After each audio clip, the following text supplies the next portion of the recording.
le sionisme et le judaïsme, dans le XXe siècle et XXIe siècle, se rencontrent. Et par définition, il y a une tension. C'est-à-dire qu'on le veuille ou pas, les amis, nous sommes dans une culture, dans une tradition qui est plus que trimillénaire, dans laquelle la dimension de l'attachement au divin fait partie intégrante de cette identité. Donc vouloir les séparer, ça ne marchera pas. Le problème, c'est qu'il faut trouver la manière de vivre ensemble, et aujourd'hui, ça devient plus et plus dur avec la politique et la religion.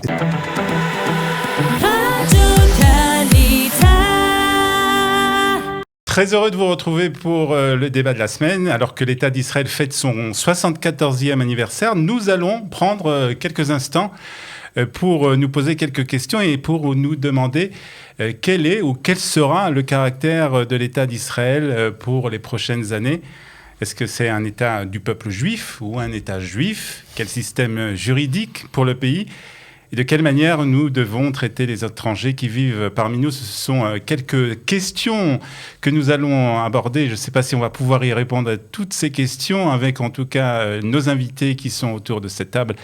Aujourd'hui, on commence par le Rav Sadine. Rav Sadine, bonjour. Bonjour. Roche Kollel de Vezot Le Yehuda à Beit Vegan, écrivain, conférencier. Nous sommes aussi avec le Rav Etan Fizon, Rav de la communauté Shorashim à Jérusalem, enseignant dans plusieurs institutions, dont le Machon Meir. Machon Meir, Machon Ora et plein d'autres. Voilà. Et nous sommes aussi avec Jonathan Chefetz, qui a été chaliard de la Shomer HaTzaïr en France et qui est aujourd'hui actif dans aussi pas mal d'organisations humanitaires et qui, comme vous l'avez compris, représente le secteur, on va dire, laïque autour de cette table. Laïque humaniste, on peut dire. Alors, on va commencer par, avec vous, justement, Jonathan. Et je voudrais que vous nous donniez votre vision, si on vous aviez la possibilité de transformer Israël tel que vous avez envie, votre vision d'Israël dans les 10 prochaines années. Déjà, je suis pas un prophète, alors je peux seulement dire mon vouloir de l'État d'Israël. C'est ce que je demande. demande. Je pense que aujourd'hui, la majorité des citoyens israéliens veut reconstituer l'accord qu'il y a entre l'État et la religion en Israël. On peut le voir par les forces politiques aujourd'hui. Ça veut dire qu'il y a une vraie majorité entre les laïcs, la Tzionut Datit et les mouvements libéraux qui veut renouveler cet accord. C'est-à-dire qu'il y a un lien entre l'État d'Israël et, on va dire, Torah Israël. Je pense qu'il faut redéfinir cette relation entre la religion et l'État. Je pense qu'il y a plus et plus des juifs qui décident de se marier à la rabbanout. Il y a un grand débat entre les Haredim et les Tzionut Datit aujourd'hui sur des questions de conversion de Giyur, de Kashrut. Et le public laïque, ou libéraux, on va dire, est, on va dire, attrapé au milieu de ces sujets-là. Mais pour vous personnellement, comment vous voyez-vous la vision? Quelle est la vision idéale de l'État d'Israël? Alors, premièrement, séparation de la religion et l'État. Je pense qu'il faut sortir la religion je ne vais pas dire de l'espace public, mais je pense qu'il faut donner le choix à chaque juif de pratiquer sa religion à sa manière et à sa façon, et qui n'est pas le cas aujourd'hui dans l'État d'Israël. On va passer au Rav Sadine aussi. Vous allez nous dire, vous, votre vision de l'État d'Israël pour la vision idéale aussi, pour vous qui représentez, on va dire, le public, le milieu orthodoxe. Pour nous, pour tous les juifs croyants, l'idéal, c'est le messianisme. C'est l'harmonie universelle, l'humanisme véritable, c'est-à-dire non pas simplement le droit des hommes à recevoir, mais le droit de s'émanciper spirituellement, poétiquement, intellectuellement. Ça veut dire l'épanouissement total de la société des individus. À travers la Torah. À travers la Torah, mais la Torah non pas comme, Jonathan le dit, comme religion, mais comme parole de la révélation, c'est-à-dire comme quelque chose qui était le soubassement pour nous, en tous les cas, philosophiquement, métaphysiquement, de la vie tout entière. Alors, vous savez que le judaïsme, c'est pas une religion. La religion étant une donnée parmi l'économie générale du social, du politique, de l'économique. Le judaïsme, et c'est pour ça qu'elle a inspiré la majorité de l'humanité, c'est la parole de Dieu qui donne un sens ultime à la vie elle-même. Et donc, ce lien entre l'intelligence et la vie est pour nous essentiel. Maintenant, pour répondre juste rapidement à ce que dit Jonathan, je pense qu'il ne faut absolument rien imposer, bien entendu. Je ne sais pas de quel accord il parle, et je ne vois pas pourquoi, ici en Israël, tout le monde peut pratiquer la religion comme il veut. et on nous parle beaucoup de kfiyah datit, ça veut dire de coercition religieuse sur les reliques. Moi, je ressens, en tous les cas, personnellement, exactement le contraire. D'accord. Mais c'est pas grave. On va parler de ça. On va demander quand même au Rav Izon des deux visions qui viennent d'être évoquées. De quelle vision vous êtes plus proche? Tout d'abord, il me paraît évident que le message de la Torah est le même qu'on soit dans le milieu dit orthodoxe ou dans le milieu sioniste religieux. La Torah est la même. Et je signe sur tout ce qui a été dit par le Rav Sadin. Évidemment, nous avons un message universel à donner au monde entier sur l'idée de la révélation. C'est d'ailleurs la première chose que Dieu a dit à Abraham. Venivrechu becha kol mishpechot ha'adama. Et tu vas donc avoir un message pour toutes les familles de la terre. Par rapport à la question de faire un lien entre la religion et le laïcisme, faire la séparation de l'Église et de l'État. Je viens de Metz. C'est une région concordataire où il n'y avait pas cette séparation. Je pense que c'est une erreur à l'origine que de penser qu'on doit séparer la religion et l'État. Alors, Sadin l'a dit, nous ne sommes pas une religion. Si déjà on devait donner une définition au judaïsme, eh bien ce serait tout simplement une nation. Encore une fois, on va prendre les origines dans la Torah. Lorsque Dieu s'adresse à Abraham, il dit « Je ferai de toi un grand peuple ». Un peuple a des lois. Ces lois ont été révélées par Dieu au mont Sinaï, c'est la Torah. Maintenant, dans la société, dans le quotidien des gens, est-ce que tu veux suivre la Torah ou tu ne veux pas suivre la Torah? Je pense qu'on n'est pas né d'hier. À aucun moment, le peuple juif a été totalement respectueux de la Torah. À aucun moment, il n'a été complètement effacé et éloigné de la Torah. Donc, si vous me demandez quelle est ma vision est simple, elle est celle que Akadosh Baruch Hu aura choisie. C'est-à-dire qu'il y a le libre arbitre qui est donné aux individus, mais il y a un fil conducteur pour ce qui est de l'identité collective d'Israël. Et ce que le peuple juif décidera de faire, eh bien, c'est ce qui sera. Alors justement, moi je voudrais qu'on parle justement de cette identité collective. Parce que cette identité collective, c'est une belle idée, une idée spirituelle, mais dans les faits, il y a des choses qu'il faut qu'on règle. Alors Jonathan parlait par exemple des mariages. Aujourd'hui, pour se marier, on est obligé de passer par la rabbanoute. Ça gêne des personnes. Qu'est-ce qu'on peut leur dire? Je vais vous étonner, je suis peut-être minoritaire dans le milieu religieux, mais moi, je considère qu'on doit obliger personne. Les gens ne veulent pas se marier à la rabbanoute. La choupa, le rendez-vous magnifique entre nous, traditionnellement, 90 ou 95% des juifs israéliens ou d'ailleurs, quand ils se marient entre juifs, ils veulent cette choupa qui est un moment magnifique. Mais si quelqu'un ne veut pas de la choupa, deux personnes, même juives, qui se marient comme ils veulent, je ne vois pas du tout le problème. C'est intéressant. Moi, personnellement, je ne suis pas du tout pour imposer aux gens la choupa. Personnellement. Dans le dernier sondage Gutmann qui est sorti, vous savez, c'est un sondage qui passe, je crois, tous les 10 ans sur les différentes croyances du peuple juif. Et c'est très intéressant, on voit que l'écrasante majorité des Israéliens ne veulent pas être obligés de se marier au rabbinat, mais l'écrasante majorité des Israéliens veulent se marier au rabbinat. C'est-à-dire que c'est un classique du peuple juif. On ne veut pas qu'on t'impose, mais finalement, tu te révèles être le digne représentant de l'identité d'Israël. C'est quelque chose qui me paraît assez évident. De toute façon, ça n'a jamais marché de vouloir imposer quoi que ce soit à qui que ce soit. Mon beau-frère est un digne représentant du monde non religieux à Tel Aviv, et il me dit tout le temps, mais toi tu as envie d'une Medinat Halacha. Et je lui dis, mais oui, mais moi je suis un démocrate, je veux que le peuple juif s'éveille ensemble, de manière majoritaire, à la conscience qu'il a envie de pratiquer la Torah. Si demain c'est le cas, je serais très content qu'il y ait des lois qui soient votées au Parlement, par une majorité de députés, qui soient des lois qui vont dans le sens de la Torah. Je pense qu'on ne peut pas imposer quoi que ce soit. Même des lois qui ne vont pas dans le sens de la Torah? Mais qu'est-ce que ça veut dire des lois qui vont dans le sens de la Torah? Vous savez que, je vais peut-être vous annoncer une grande nouveauté. Dans le monde non religieux, on a très très peur. Imaginez-vous, qu'est-ce qui va se passer si demain on reconstruit le Sanhédrin, on reconstruit la grande assemblée des rabbins? Oh là là, mais qu'est-ce qui va se passer? Il faut bien comprendre que si demain on reconstruisait le Sanhédrin, Amen, Kenny Ratson, eh bien, pratiquement toutes les lois votées depuis la création de l'État d'Israël jusqu'à aujourd'hui pourraient rester et être inscrites dans les lois du Sanhédrin, comme ce qu'on appelle dans la halakha takana takal, c'est-à-dire des lois qui sont mises en place pour que la vie en société se passe très bien. Et 99% des lois qui ont été votées depuis la création de l'État d'Israël jusqu'à aujourd'hui n'ont aucun problème avec le judaïsme, avec la halakha. Jonathan, c'est quelque chose qui vous fait peur que tout d'un coup ce soit le Sanhédrin qui décide comment va être régi ce pays? Pas du tout. Du tout. Et je veux dire seulement aussi que la Torah est importante, pas seulement pour comme on a dit, pour tout le peuple juif. Moi, en tant que lycéen en Israël, j'ai étudié dans une école religieuse avec... j'ai appris la Toshba, le Talmud et tout. Le problème, c'est qu'encore une fois, il y a des forces politiques qui imposent de certaines règles. On ne peut pas se marier comme on veut, on ne peut pas s'enterrer comme on veut. Ma mère, malheureusement, ils ont été que 2 filles. Le Kaddish, je ne peux pas le dire sur son père. Ça veut dire qu'il y a assez des esprits qui sont contrôlés par des forces religieuses. Encore une fois, le problème, c'est que la politique et la religion sont en train de se mélanger.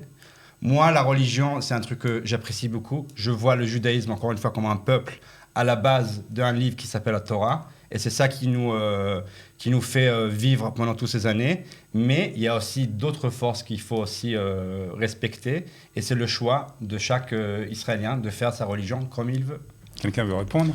Moi, je crois qu'on mélange des choses dans ce que vous dites. Excusez-moi. Je crois que vous mélangez 2 ou 3 choses. Les forces politiques, donc que chacun, comme vous l'avez dit, que chacun avance son programme, c'est normal. C'est aussi, on n'est pas démocrate. Si Meretz a le droit de pousser des lois qui vont dans son idéologie, mais que Degel non, vous avez un problème avec la démocratie. Ou on est démocrate ou on ne l'est pas. Donc c'est normal que chacun ait son emploi du temps, son emploi politique, idéologique, et qu'il essaye de le faire partager pour le bien-être d'après sa vue à lui. Et je ne vois pas ce que vous pouvez reprocher à des forces politiques de faire, de propager ou de mais le système rabbinat, même lui, il n'est pas démocratique. Qu'est-ce que vous voulez dire par là? Ça veut dire qu'il n'y a pas des femmes, il n'y a pas des gays, il n'y a pas des laïcs. Ça, on peut en discuter. Alors ça, c'est la deuxième chose, justement. Non, la deuxième chose que vous avez dit après. Vous parlez d'une manière très belle sur la démocratie, mais à la fin, quand on regarde les partis... Je pense que ce que Jonathan veut expliquer, c'est que d'une façon, c'est vrai, d'une façon spirituelle, d'une façon de l'idée, c'est quelque chose de très beau, mais lorsqu'on regarde sur le terrain, il y a des choses qui quand même... Sur le terrain, vous avez le droit de faire ce que vous voulez. On ne sent pas une théocratie qui vous oblige à vous marier. Jonathan semble dire que non. Par exemple, quand vous parlez, moi, je vis en Israël, mais vous aussi.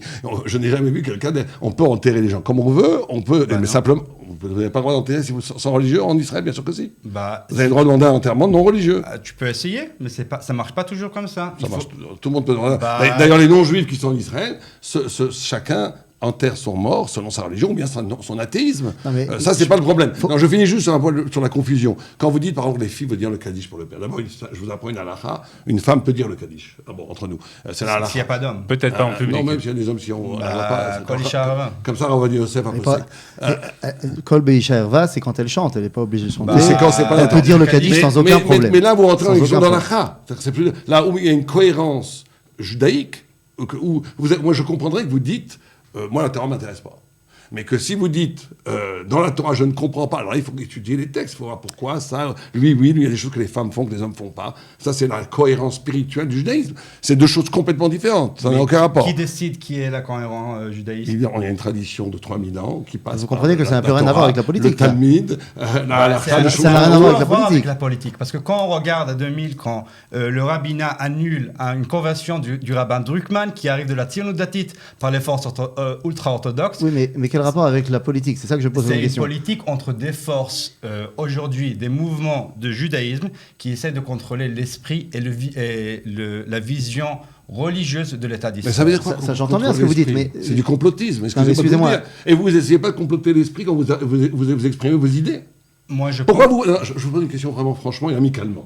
Comment se fait-il que dès qu'il s'agit de religieux orthodoxes, qui expriment leurs idées, qui se battent pour leurs convictions, pour leurs idéaux, on parle de contrôler les esprits. Alors que vous ne direz jamais ça d'un humanisme. Victor Hugo a tout fait pour abolir la peine de mort en France. Il a contrôlé les esprits par ses poèmes et ses écrits. Non, il a influencé les esprits par sa conviction et ses idées. Pourquoi vous refusez aux orthodoxes la même égalité?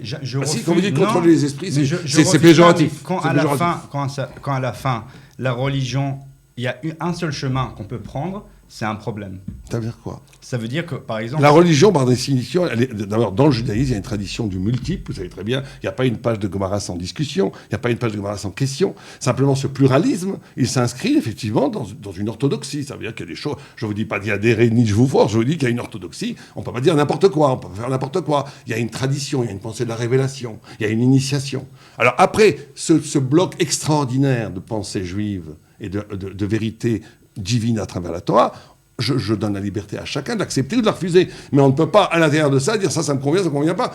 Faites ce que vous voulez, mais c'est pas une critique. Mais c'est exactement qu'est-ce que les orthodoxes font aujourd'hui. Qui font quoi? On peut pas genre ne pas voir la confusion qu'il y a entre les ultra-orthodoxes et la tzionut-datit sur des sujets qui sont majeurs dans la religion. Alors, on va demander justement, mais ils n'ont pas le droit d'inventer des nouvelles règles. On va demander. Il y a des règles, comment la halakha se conduit. Alors explique-moi comment un rabbinat ultra-orthodoxe annule une conversion du rabbin Druckmann, qui est un des plus grands rabbins de tzionut-datit. Alors ça, c'est un débat qu'on a déjà eu, Rav Sadine. On va demander au Rav Fison... C'est très intéressant, mais c'est pas a priori, j'ai compris que c'est pas du tout le débat. C'est-à-dire que là, on est en train... Non, mais c'est très intéressant. Ça peut être le débat aussi. Non, ça peut être le débat, il n'y a pas de problème. Mais là, on est en train de discuter sur qui est légitime pour continuer la tradition d'Israël. C'est le débat que vous êtes en train de mener. Il est très beau et je pense qu'il faudrait lui donner plus que 20 minutes. Qui est légitime pour continuer la tradition d'Israël, s'inscrire dans la continuité de 4000 ans presque d'histoire. Mais ça, c'est un autre débat. C'est un débat qui a quand même un rapport avec ce qu'on vit aujourd'hui, parce que ça a une implication sur la vie de tous les jours pour des personnes qui sont oui, mais si vous restez sur le plan de la halakha, de qu'est-ce qui va être décidé comme étant légitime au niveau de la loi juive ou pas, alors ça va être un débat qui va être intérieur aux juifs qui vont étudier la halakha, qui vont proposer des idées. Vous parlez du Rav Druckmann, qui a une vision de la conversion qui n'est pas la même que celle du Rav Yitzhak Yosef, par exemple. Ou alors, on pourrait parler sur d'autres sujets. C'est pas un truc. Par exemple, au sein même du monde sioniste religieux, il y a un Rav qui sort énormément de livres de halakha depuis 20 ans, le Rav Melamed, qui a sorti un dernier livre sur des sujets de pureté familiale. Et il est en désaccord avec plein d'autres rabbins du mouvement sioniste religieux. Et certains l'acceptent, certains ne l'acceptent pas. Voilà, c'est ce que je veux dire. C'est que de savoir est-ce qu'on est d'accord ou pas d'accord, on n'est pas né d'hier, on n'a jamais été d'accord, c'est très bien, c'est ça le judaïsme, et au final, on va trancher. Alors il y a deux façons de trancher, et je pense que c'est comme ça que je tranche le débat halachique. C'est soit nous avons le Sanhédrin, et donc c'est un corps décisionnaire qui vote à la majorité, et la majorité est à trancher pour tout le peuple juif. On n'a plus ça depuis quelques années déjà, et donc maintenant celui qui tranche, c'est le peuple juif. C'est-à-dire que quand vous avez deux forces orthodoxes, c'est-à-dire qui se rentrent dans la tradition d'Israël, qui n'ont pas le même avis, je ne peux pas décider si lui ou lui il a raison. Au final, ce que le peuple juif décidera d'accepter comme étant ce qui fait force de loi, c'est ce qui fera force de loi. Oui, mais ça n'a rien à voir avec notre histoire à nous. Dans ces cas-là, c'est une question que peut-être le Rav Sadim pourrait vous poser. Si le peuple juif, dans sa globalité, décide que, par exemple,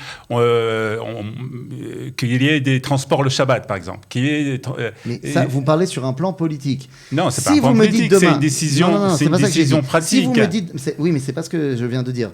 Si vous me dites que demain, il y a deux rabbins qui sont tous les deux reconnus dans l'orthodoxie. Je ne parle pas haredi, sioniste, c'est pas ça le débat. Mais qui sont tous les deux, qui s'inscrivent dans la tradition d'Israël. L'un dit, halachiquement parlant, on peut permettre les transports en commun Shabbat, et l'autre dit, halachiquement, on ne peut pas les permettre. Et il y a un débat halachique, et voilà.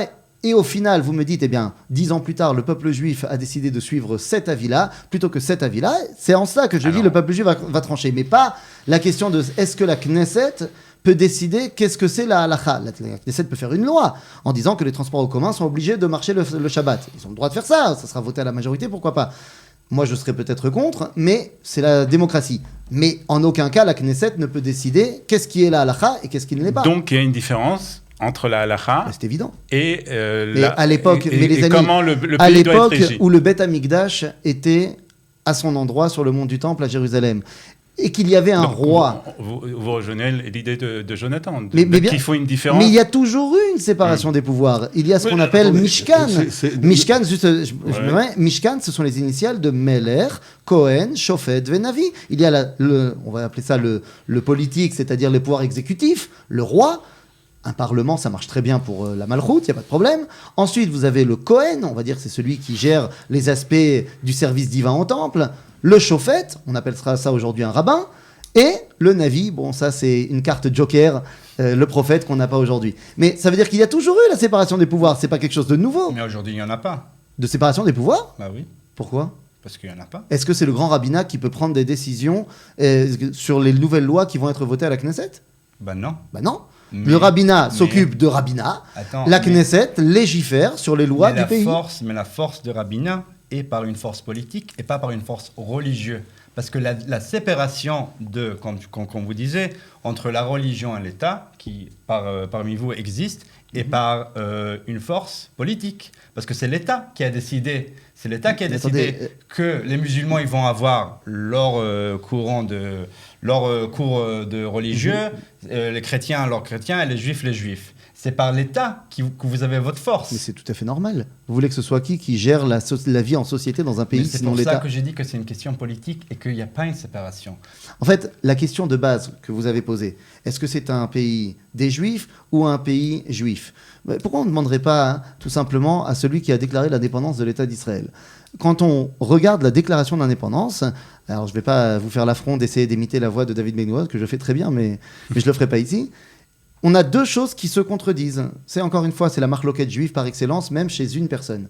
Lorsqu'il nous dit « Anachnu machrizim bazot alakamat medina yehudit be'eretz Israël », nous déclarons par la présente la création d'un État juif, Medina yehudit, donc un État des Juifs, un État juif be'eretz Israël, et après il donne le nom. Hi Medinat Israël, l'État d'Israël. Sauf que c'est qui Israël ? Le peuple d'Israël. C'est-à-dire qu'on crée un État qu'on va doublement définir comme étant un État juif, donc imprégné de culture juive, d'identité, d'histoire, de tout ce que vous voulez, mais c'est l'État des Juifs. Donc c'est les deux en même temps. Donc c'est les deux en même temps. Donc on n'a pas de réponse, vraiment. On est juif. Hein. Alors c'est vrai que idéalement, c'est beau ce que vous avez décrit, mais dans les faits, ça ne marche pas. C'est-à-dire qu'il y a une pression quand même aujourd'hui entre ce public qui se définit comme laïque et le public religieux sioniste et les orthodoxes. Mais vous savez pourquoi ça ne marche pas ? Ça ne marche pas tout simplement parce qu'on essaye de manière complètement artificielle de créer un pays européen occidental en Eretz Israël. Je vais vous dire simplement une chose que le Rav Kook avait dit à Eliezer Ben Yehuda. Comme vous savez, ils habitaient à côté, ils étaient voisins. Ils habitaient Berechov à Rav Kook. Bon, elle ne s'appelait pas comme ça à l'époque, évidemment. Ils étaient voisins. Et comme vous le savez, Ben Yehuda va toute sa vie œuvrer pour ressusciter la langue hébraïque. Et quand il avait des questions, il allait demander au Rav Kook. Et un jour, le Rav Kook lui a demandé « Mais dis-moi, toi, tu décris l'identité nationale par une langue et une terre. Très bien, tu es complètement laïque, pas de problème. Mais dis-moi, quelle langue tu as choisie ? L'hébreu, oui, c'est la Shon HaKodesh. Et quelle terre tu as choisie ? La terre d'Israël, oui, c'est Eretz HaKodesh. C'est-à-dire qu'on le veuille ou pas, les amis, nous sommes dans une culture, dans une tradition qui est plus que trimillénaire, dans laquelle la dimension de l'attachement au divin fait partie intégrante de cette identité. Donc vouloir les séparer, ça ne marchera pas. On doit conclure. Je pense que nous touchons là le vrai problème. Le problème, le sionisme et le judaïsme, dans le XXe siècle et XXIe siècle, se rencontrent. Et par définition, il y a une tension. Qu'est-ce que je veux dire par là ? Vous avez une identité juive qui s'est toujours définie par rapport à l'absolu et qui a toujours eu le luxe de ne pas se salir les mains dans la politique, dans la gestion de la cité. Excusez-moi. Et qui a pu pendant tout le Tanakh. 2000 ans. Pendant 2000 ans. C'est Bédiavad. Je parle depuis 2000 ans. C'est je ne vous parle pas du Tanakh, je vous parle de maintenant. Alors, et en revenant, effectivement, on revient dans une situation où on est sur la terre d'Israël, où il y a où est rendu aux Juifs des décisions politiques. Et là, nous avons effectivement le problème, c'est que le modèle de l'instrument politique utilisé par les sionistes en Israël est un modèle de type parlementaire européen occidental, qui peut correspondre à certains. L'humanisme, par exemple, l'idée du droit des orphelins. Tocqueville disait déjà que toute la démocratie et tous les droits de l'homme auraient été déjà dans la Bible, et que sans la Bible, ça n'aurait pas existé. Mais là où il faut faire très attention, et c'est là où il y aura des différences énormes entre le judaïsme, que moi j'aime pas orthodoxe, je préfère dire le judaïsme authentique, et les autres forces, qui sont effectivement à un moment donné la démocratie de type parlementaire capitaliste n'est pas simplement un moyen neutre de gouverner. Elle est investie d'idéologie, de destruction de la transcendance, etc. Et donc il y a une résistance incarnée par les orthodoxes, comme vous les appelez, dans le monde des yeshivot et de l'étude, qui résiste à l'authenticité du message divin pour ne pas être détruit par la modernité. Qui n'est pas juste une idée sympathique qui amène du pouvoir d'achat aux gens, mais qui aussi détruit toute la verticalité de la vérité. On pourrait faire encore plusieurs minutes sur ça. Hein. Jonathan, vraiment très rapidement. Je vais essayer de finir avec un point un peu plus optimiste, on va dire. Je pense qu'à la fin, l'État d'Israël et la terre d'Israël, vraiment, c'est la place du peuple juif. On fait tous partie du peuple juif. Finalement, le problème, c'est qu'il faut trouver la manière de vivre ensemble. Et aujourd'hui, ça devient plus et plus dur avec la politique et la religion. Si je puis me permettre, je voudrais simplement terminer. Je suis d'accord avec ce que vous venez de dire. Voilà, c'est une très bonne conclusion. Simplement, ne pas oublier qu'il ne s'agit pas ici de se salir les mains dans la politique. Afour, nous disait le Rav Tzvi Yehuda Kook, politica chez l'Eretz Israël, la politique d'Eretz Israël, c'est Torah. Il ne s'agit pas de se salir les mains, il s'agit de dévoiler Akadosh Baruch Hu, de dévoiler Dieu par les outils qu'il nous a donnés, entre autres, l'État d'Israël. Très bien, on est obligé de terminer. En tout cas, merci beaucoup, Chag Sameach, puisque Yom Ha'atzmaut Sameach à tous. Et on aura sans doute l'occasion de se retrouver pour poursuivre ce débat. Merci beaucoup d'avoir été avec nous.